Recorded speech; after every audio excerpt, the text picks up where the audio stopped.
Hello students. आज हम लोग एसी डिवाइस के बारे में पढ़ेंगे कि एसी डिवाइस कौन कौन से हैं और उसका क्या काम है। तो सबसे पहले चोक कॉइल। चोक का नाम सुने होंगे, जो ट्यूब में होता है। तो चोक कॉइल का यूज कहाँ पे करते हैं? तो ट्यूबलाइट में करते हैं। आखिर चोक कॉइल है क्या? तो चोक कॉइल जो है एक इलेक्ट्रिकल डिवाइस है जो क्या करता है, एसी करंट को कंट्रोल करता है या फिर एसी सर्किट को कंट्रोल करता है। अल्टरनेटिंग करंट जो होता है उसको क्या करता है, कंट्रोल करता है। और यह एनर्जी लॉस भी नहीं करता है। सबसे बड़ी बात है कि यह एनर्जी लॉस नहीं करता है। अगर हमको एसी करंट को कंट्रोल करना है तो हम वहाँ पे रेजिस्टेंस भी लगा सकते हैं। हाई रेजिस्टेंस लगाएंगे तो वहाँ भी करंट का जो वैल्यू होगा वो डिक्रीज कर जाएगा। लेकिन रेजिस्टेंस जो होता है वो हीट के फॉर्म में एनर्जी का लॉस करता है, और चोक कॉइल जो होता है यह लॉस नहीं करता है, बहुत कम करता है, ना के बराबर करता है। Choke coil A choke coil is an electrical device used for controlling current in an AC circuit without wasting electrical energy in the form of heat। मतलब हीट के फॉर्म में यह एनर्जी लॉस नहीं करता है। इसको हम लोग कहते हैं चोक कॉइल। एक जो सबसे मोस्ट इम्पॉर्टेंट एसी डिवाइस है वो है ट्रांसफॉर्मर। तो अब हम बात करते हैं ट्रांसफॉर्मर की कि ट्रांसफॉर्मर क्या होता है। ट्रांसफॉर्मर एक स्टैटिक इलेक्ट्रिकल डिवाइस है। स्टैटिक इलेक्ट्रिकल कहने का मतलब होता है कि इसमें कोई रोटेटिंग पार्ट्स नहीं होता है, मतलब कोई इसमें मूव करने वाला ऑब्जेक्ट नहीं है, कोई इसमें मूव करने वाला पार्ट नहीं है। तो इसलिए इसको क्या कहा जाता है, स्टैटिक इलेक्ट्रिकल डिवाइस। तो it is a static electrical device use to step up a low voltage to a high voltage और to step down a high voltage into low voltage. मतलब जो ट्रांसफॉर्मर होता है उसका दो कंडीशन में use करते हैं। या तो हमें लोअर वोल्टेज को हाई वोल्टेज में कन्वर्ट करना हो, लो वोल्टेज को हाई वोल्टेज में कन्वर्ट करना हो, या फिर हाई वोल्टेज को लो वोल्टेज में कन्वर्ट करना हो। जब लो वोल्टेज को हाई वोल्टेज में कन्वर्ट करते हैं तो उसको स्टेप अप कहा जाता है, जबकि हाई वोल्टेज को लो वोल्टेज में जब कन्वर्ट करते हैं तो उसको स्टेप डाउन कहा जाता है। And is used on AC circuit. और इस ट्रांसफार्मर को यूज हमेशा कहाँ किया जाता है, एसी सर्किट में किया जाता है। Transformer works on the principle of electromagnetic induction. Transformer जो होता है वो किस पे वर्क करता है, इलेक्ट्रोमैग्नेटिक इंडक्शन पे। मतलब ये क्या है, प्रिंसिपल ऑफ ट्रांसफार्मर है कि ट्रांसफार्मर किस चीज़ पे वर्क करता है या किस प्रिंसिपल पे वर्क करता है। तो हम ये कह सकते हैं कि transformer works on the principle of electromagnetic induction, कि when any flux changes then there current induced in the coil. तो ये कह सकते हैं कि किसी भी जगह पे अगर फ्लक्स चेंज होता है तो वहाँ पे करंट जनरेट होता है। हम बताएंगे कि कैसे किस ढंग का कॉइल होता है, कॉइलिंग रहता है ट्रांसफार्मर में, जहाँ पे एक जगह मैग्नेटिक फ्लक्स के चेंज होने से दूसरी जगह फ्लक्स जनरेट होता है। मतलब फ्लक्स जनरेट नहीं, वही फ्लक्स पास करता है जिसके कारण उस कॉइल में करंट डेवलप होता है या ईएमएफ डेवलप होता है। जैसे ही ईएमएफ डेवलप होता है तो हम ये कह सकते हैं कि हाँ वहाँ पे करंट है। ट्रांसफार्मर में कुछ मेन पार्ट्स होते हैं, जो मेनली 3 मेन पार्ट्स कंसीडर किए गए हैं। The main parts of a transformer are a soft iron laminated core, दूसरा है ए प्राइमरी कॉइल एंड तीसरा है ए सेकेंडरी कॉइल। मतलब 3 ऐसे चीज़ को लिया गया है ट्रांसफार्मर में जो कि इम्पॉर्टेंट है, जो कि पहला है सॉफ्ट आयरन लैमिनेटेड कोर, दूसरा है प्राइमरी कॉइल और तीसरा है सेकेंडरी कॉइल। ये ट्रांसफार्मर का फिगर है। यह एक कोर है, यह क्या है, एक कोर है। इसी को कहा जाता है लैमिनेटेड कोर। क्या कहा जाता है, लैमिनेटेड कोर। ईडी करंट वाले में हम बताए थे लैमिनेटेड का क्या मतलब होता है। लैमिनेटेड का मतलब होता है कि एक थिक रड न लेकर के या एक थिक शेप का ऑब्जेक्ट न लेकर के हम उसे पीस वाई एक प्लेट शेप में काट करके और फिर उससे क्या करते हैं, ऐड कर देते हैं, सबको एक जगह रख देते हैं और सबके बीच में इंसुलेटिंग मटेरियल डाल देते हैं। तो उससे क्या होता है, जो ईडी करंट जनरेट होता है इस सॉलिड कोर में वह नहीं होगा। तो इससे बचने के लिए हम लोग लैमिनेटेड कोर का यूज करते हैं। तो इस लैमिनेटेड कोर में 2 कॉइल रहते हैं। ये कॉइल हो गया, एक दूसरा कॉइल ये हो गया। जिस कॉइल से एसी करंट हम लोग कनेक्ट करते हैं, supply AC current source connect करते हैं, उस कॉइल को कहा जाता है प्राइमरी, या प्राइमरी सर्किट कहा जाएगा, या प्राइमरी करंट कहा जाएगा, प्राइमरी ईएमएफ कहा जाएगा, या प्राइमरी नंबर ऑफ टर्न्स कहा जाएगा। यहाँ पे जो नंबर ऑफ टर्न्स होगा हम इसे N1 भी मान सकते हैं या NP भी मान सकते हैं। इसको कहा जाता है number of turns in primary coil. किसमें? प्राइमरी कॉइल में। इसमें जो नंबर ऑफ टर्न्स होगा N2, इसको कहा जाएगा number of turns in the secondary coil. तो क्या होता है ना कि प्राइमरी कॉइल में जब एसी करंट देते हैं तो इसमें क्या होता है, एक फ्लक्स जनरेट होता है, वही फ्लक्स इसके थ्रू लिंक हो जाता है, मतलब इस लैमिनेटेड कोर के थ्रू सेकेंडरी कॉइल से लिंक हो जाता है। अब जैसे ही सेकेंडरी कॉइल में फ्लक्स चेंज करेगा तो यहाँ पे क्या हो जाएगा, ईएमएफ डेवलप होगा, और उस ईएमएफ की वजह से इसमें क्या होगा, एक करंट फ्लो करना शुरू करेगा। यह मेरा आउटपुट सर्किट है जिसमें एक लोड लगा हुआ है, रेजिस्टेंस। तो यह आउटपुट हो गया, यह इनपुट हो गया। The symbolic representation of a transformer in electric circuit is as, मतलब जो ऐसा हम कोर नहीं बना करके या फिर प्राइमरी सेकेंडरी कॉइल ना बना करके हम ऐसा भी सिंबल दे सकते हैं, यह कोर को रिप्रेजेंट कर रहा है और यह पूरे को क्या कहते हैं कि यह ट्रांसफार्मर को रिप्रेजेंट कर रहा है। इधर प्राइमरी हो गया या फिर इनपुट, इधर सेकेंडरी हो गया या फिर output. Primary EMF, secondary EMF, या नंबर ऑफ टर्न्स, यहाँ भी नंबर ऑफ टर्न्स हो सकता है। तो यह क्या एक सिम्बॉलिक रिप्रेजेंटेशन है ट्रांसफार्मर का, कि हम लोग इस तरह से ट्रांसफार्मर का सिंबॉलिक रिप्रेजेंटेशन देख सकते हैं। अब हम बात करते हैं ट्रांसफार्मर के मेन पार्ट्स में से सबसे पहले किसका बात करते हैं, कोर का, कि कोर क्या है। The core is made up of a rectangular frame made up of silicon steel. इसमें सॉफ्ट आयरन कोर भी यूज किया जाता है। Each sheet is insulated neighbouring sheet by varnishing it, मतलब हम लोग क्या जानते हैं कि इसमें लैमिनेटेड कोर का यूज किया जाता है जो कि रेक्टेंगुलर शेप में होता है, और जितना भी सीट होगा सब एक दूसरे से क्या होगा, अलग होगा, मतलब उसके बीच में क्या होगा, वार्निशिंग किया रहेगा, मतलब वह उसमें इंसुलेटिंग मटेरियल का लेप रहेगा। तो उससे क्या होता है कि एक दूसरे में कंडक्टर जो होगा वो कंडक्टर है लेकिन एक दूसरे के साथ शेयर नहीं कर सकता है किसी भी टाइप के करंट को। हाँ, अपने में जो ईडी करंट डेवलप होगा वह ईडी करंट उसी में रह जाता है। तो इसमें क्या होता है कि जब हम लैमिनेटेड शीट को यूज करते हैं तो एडी करंट जो होता है वो काफ़ी कम होता है प्रोड्यूस वहाँ पे, और लॉस भी मेरा कम होता है। ए में it is made up of soft iron to increase the magnetic permeability. अगर हमको मैग्नेटिक परमिएबिलिटी को बढ़ाना है तो हम कोर में क्या यूज करेंगे, soft iron core. It is made up of laminations to avoid eddy currents loss, मतलब इसमें किस टाइप का लेमिनेशंस यूज किया जाता है, मतलब एक दूसरे से अलग रहते हैं जितने भी प्लेट्स यूज किए जाएंगे, सीट यूज किए जाएंगे, तो उस किस लिए, क्योंकि वो हमें ईडी करेंट्स के लॉस से बचने के लिए। सेकेंड है primary coil. The input of the alternating voltage और EMF is connected to this coil. जो मेरा इनपुट होता है वह जिस कॉइल से कनेक्ट होता है उसको हम लोग प्राइमरी कॉइल कहते हैं। Since the voltage changes with respect to time, voltage जो होता है वो चेंज होते रहता है क्योंकि यहाँ पे कौन सा अल्टरनेटिंग वोल्टेज यूज किया गया है, with time changing magnetic flux is introduced by this coil, और उस कॉइल में जो मैग्नेटिक फ्लक्स होगा वो चेंज हो जाएगा। This changing flux is coupled to the secondary coil through the core, और कोर से पास होकर के यह सेकेंडरी कॉइल में भी चला जाता है। वही फ्लक्स, मतलब जो फ्लक्स फर्स्ट कॉइल में डेवलप होता है किसके कारण, वोल्टेज के चेंज होने के कारण, वही फ्लक्स सेकेंडरी कॉइल के साथ लिंक होता है। और सेकेंडरी कॉइल में कोई सोर्स नहीं होता है, कोई सोर्स ऑफ ईएमएफ या करंट नहीं होता है, और फिर भी उसमें क्या होता है, करंट डेवलप होता है क्योंकि वहाँ पे फ्लक्स जो है वो चेंज हो रहा है प्राइमरी के कारण।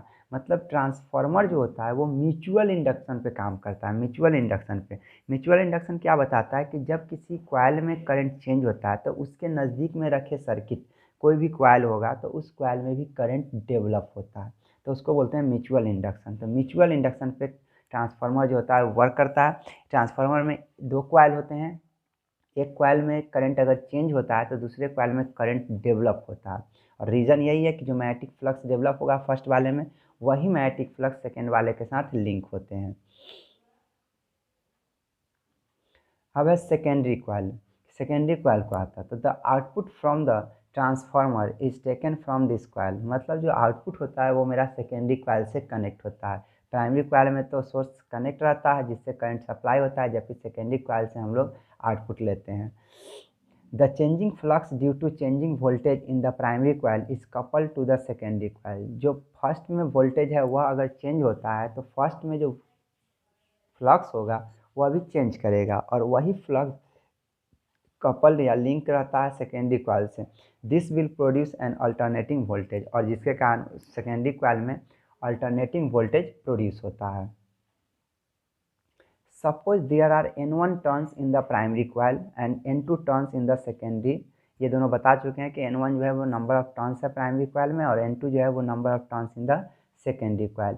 N alternating EMF E1 is applied across the primary coil which produces a current I1 in the primary circuit and current I2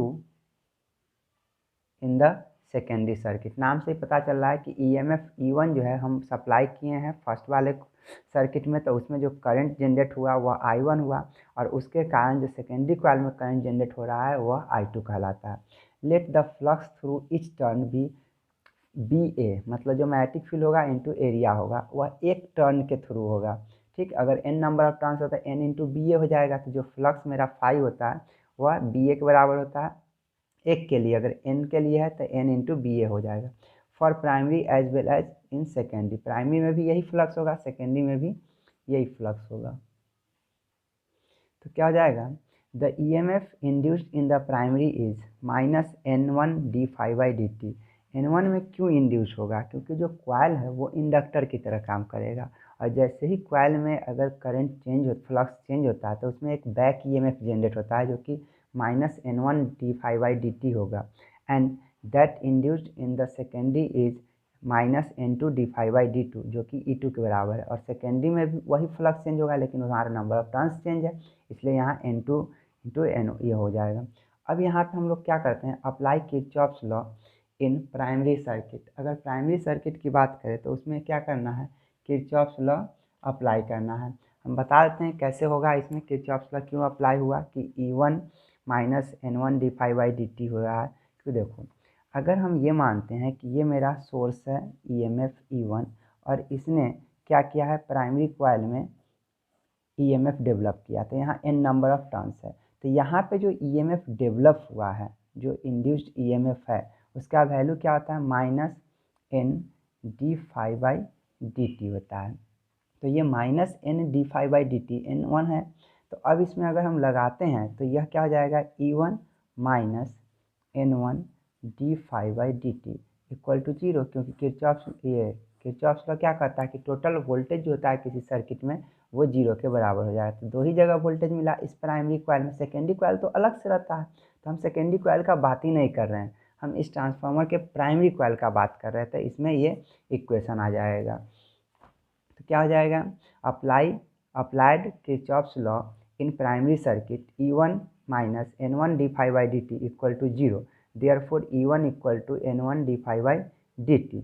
यह फर्स्ट हो गया। ठीक, ऑल्सो सेकेंड में क्या होगा कि E2 जो सेकेंड सर्किट में जो डेवलप होगा वह माइनस N2 d∅dt होगा। ठीक, अब हम क्या करते हैं, इस दोनों इक्वेशन के हेल्प से हम डिवाइड कर लेते हैं, तो एक रिलेशन आ जाएगा। तो फ्रॉम इक्वेशन 1 एंड 2 E2 जो होगा वो क्या हो जाएगा, E2 equal to minus N2/N1 into E1।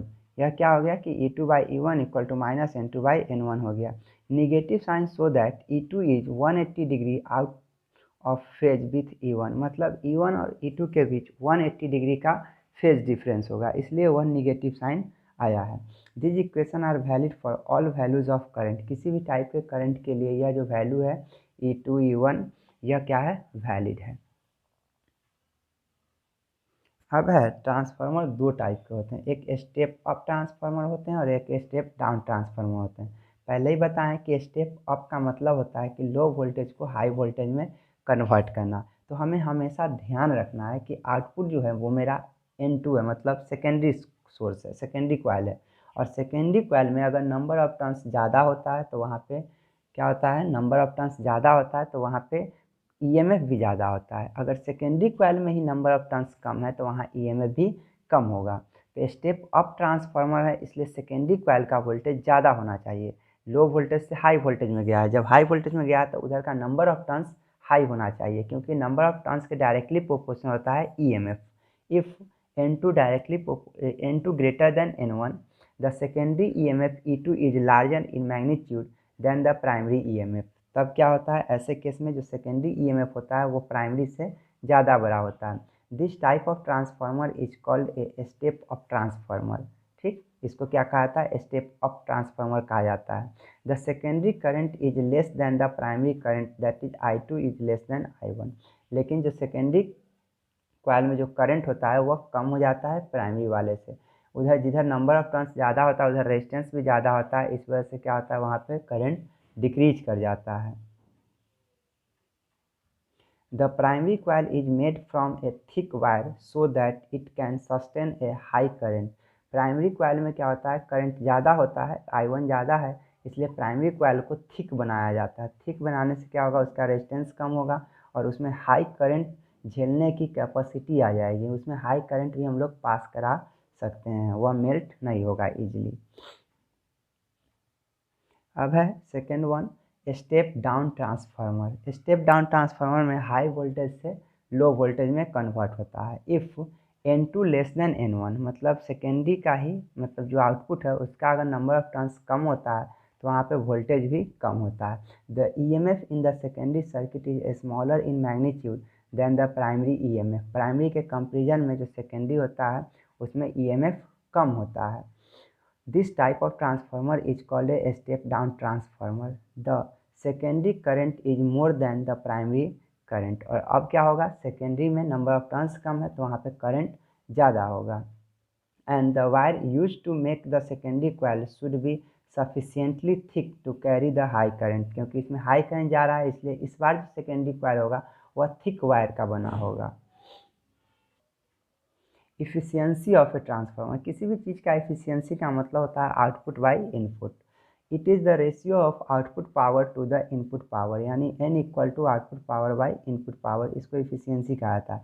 Efficiency of the order of 99% can be easily achieved. 99% तक हो सकता है लेकिन 100% नहीं हो सकता, इसमें कुछ लॉस हो जाता है एनर्जी का। अगर ट्रांसफार्मर में एनर्जी का लॉस होता है तो किस फॉर्म में एनर्जी का लॉस हो सकता है वो भी देखते हैं। In an ordinary transformer, there is some losses of energy due to primary resistance, hysteresis in the coil, ED currents in the core, etc। इस सब के कारण क्या होता है, ट्रांसफार्मर में लॉस होता है। इसको और डिटेल से भी देख सकते हैं, आइए देख लेते हैं इसको भी। एनर्जी लॉस इन ट्रांसफार्मर्स, इसमें क्या होता है, in actual transformers small losses occur due to. जो एक्चुअल ट्रांसफार्मर उसमें कुछ लॉस होता है, एकदम छोटा सा लॉस होता है, क्योंकि वैसे भी हम ये कह चुके हैं कि इफ़िशियंसी जो होता है वो 99% तक किया जा सकता है। तो इसमें लॉस जो होता है वो 1% हुआ, उस 1% में भी बहुत सारा रीज़न है लॉस होने का। तो इसमें एक पहला रीज़न है फ्लक्स लीकेज। नाम से ही पता चल रहा है फ्लक्स लीकेज। जो प्राइमरी कॉइल में फ्लक्स जो प्रोड्यूस होता है वह सेकेंडरी कॉइल में वही फ्लक्स जाता है, लेकिन प्राइमरी कॉइल से सेकेंडरी कॉइल तक जाने में कुछ लॉस हो जाता है, फ्लक्स जो होता है वो इधर उधर डेविएट हो जाता है। तो वही होता है फ्लक्स लीकेज, लीक कर गया फ्लक्स, जितना हम दिए उतना पहुंचा नहीं। There is always some flux leakage because not all the flux due to primary passes through the secondary. जो प्राइमरी में फ्लक्स प्रोड्यूस हुआ वो सेकेंडरी से पास नहीं करता है सबका सब, due to poor design of the core और air gaps in the core. क्यों, क्योंकि जो डिज़ाइन है ट्रांसफार्मर का या फिर जो कोर यूज किया जाता है उसके कारण, या फिर जो कॉइल होता है उसके कोर के बीच में जो भी एयर गैप होता है, जो भी हम कोर लेते हैं या फिर जो भी हम कॉइल लेते हैं उसके बीच में जो गैप होता है एयर गैप, उसके कारण भी फ्लक्स जो होता है वो लीक कर जाता है। It can be reduced by winding the primary and secondary coils over it can be reduced by binding the primary and secondary coils one over the other।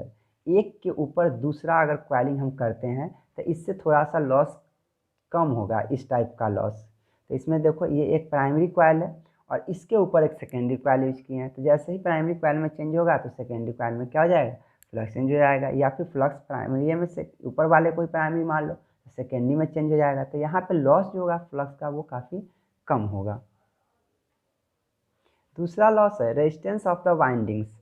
अब जो भी वाइंडिंग कॉइल लेते हैं तो उसका वो भी तो एक कंडक्टर है, उसका भी कुछ रेजिस्टेंस होगा, तो उस रेजिस्टेंस के कारण भी कुछ एनर्जी का लॉस होता है हीट के फॉर्म में, क्योंकि जब भी हम किसी सही है कंडक्टर से करंट पास कराते हैं तो उसमें क्या होता है, हीट प्रोड्यूस होता है। अगर रेजिस्टेंस हाई है तो हीट हाई होगा, अगर रेजिस्टेंस लो है तो हीट लो होगा। तो the wire use for the winding has some resistance, उसमें कुछ रेजिस्टेंस होता है।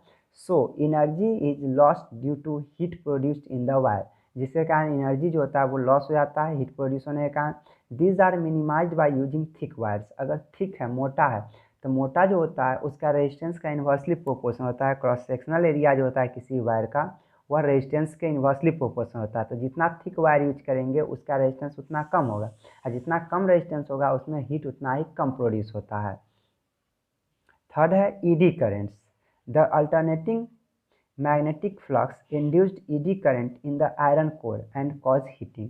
अब आयरन कोर जिस पे क्वाइलिंग किया रहता है, अगर उसके पास मैग्नेटिक फ्लक्स चेंज हो रहा है तो उसके अंदर में जो बल्क जगह होता है उसमें क्या होता है, ईडी करंट जनरेट होता है, तो उसमें भी ईडी करंट के कारण हीट लॉस होता है। ये पीछे भी पढ़ा चुके हैं ईडी करंट, वहाँ लॉस भी बताए थे। तो यहाँ क्या है कि ईडी करंट के कारण क्या होता है, लॉस हो जाता है। तो हम लोग इस चीज़ को मिनिमाइज करने के लिए क्या करते हैं कि लैमिनेटेड शीट यूज करते हैं। The effect is reduced by using the laminated core, मतलब पहले शीट वाइज बना देते हैं, फिर उसको एक जगह इंसुलेटिंग मटेरियल के थ्रू एक जगह सबको क्या करते हैं, रख देते हैं। अब है हिस्टेरिसिस लूप। अब जो भी हम लोग कोर का यूज करते हैं उसके पास हमेशा मैग्नेटिक फ्लक्स चेंज हो रहा है, और मैग्नेटिक फील्ड जो होता है वो इंक्रीज और डिक्रीज कर रहा है, जिसके कारण उस कोर में मैग्नेटाइजेशन एंड डीमैग्नेटाइजेशन कंटिन्यूअसली हो रहा है, जिसके वजह से कुछ एनर्जी का लॉस होता है। तो यह भी क्या होता है, एक तरह से ट्रांसफार्मर में एनर्जी लॉस का कारण बनता है।